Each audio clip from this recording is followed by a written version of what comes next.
30 litre মিশ্রণে জল ও তেলের অনুপাত 4:1। ওই মিশ্রণে কি পরিমাণ তেল মেশালে জল ও তেলের অনুপাত 1:4 হবে? উত্তর: মোট মিশ্রণ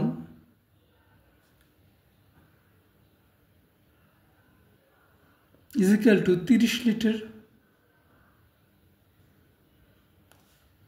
মিশ্রণে জল রয়েছে, এখানে জল আর তেলের অনুপাত বলেছে 4:1, মানে 4 ভাগ জল রয়েছে, টোটাল ভাগ হলো 4 + 1, তাহলে 4 বাই টোটাল ভাগ হলো 4 + 1, এত অংশ = 4/5 অংশ। আবার মিশ্রণে তেল রয়েছে,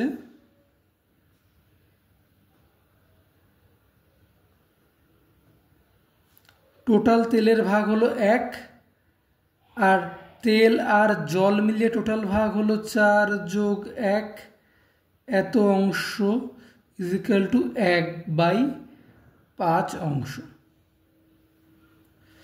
তাহলে 30 লিটারের 4/5 অংশ কত বের করে ফেলি।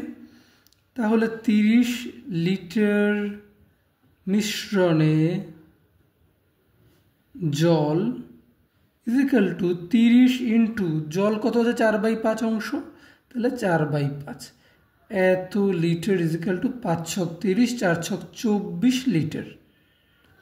আবার 30 লিটার মিশ্রণে তেল = 30 ইন্টু তেল কত হচ্ছে 1/5 অংশ, 1/5 লিটার, মানে হচ্ছে 5 দিয়ে কাটলে 6 লিটার।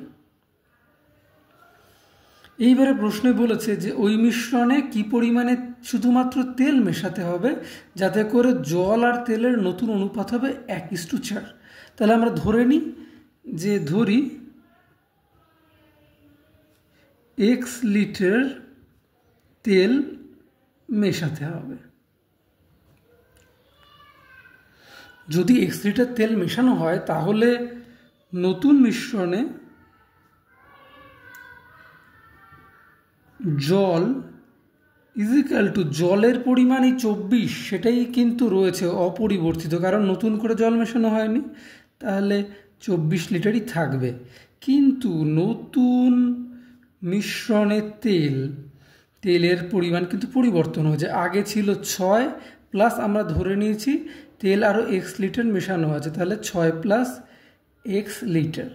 তাহলে নতুন মিশ্রণে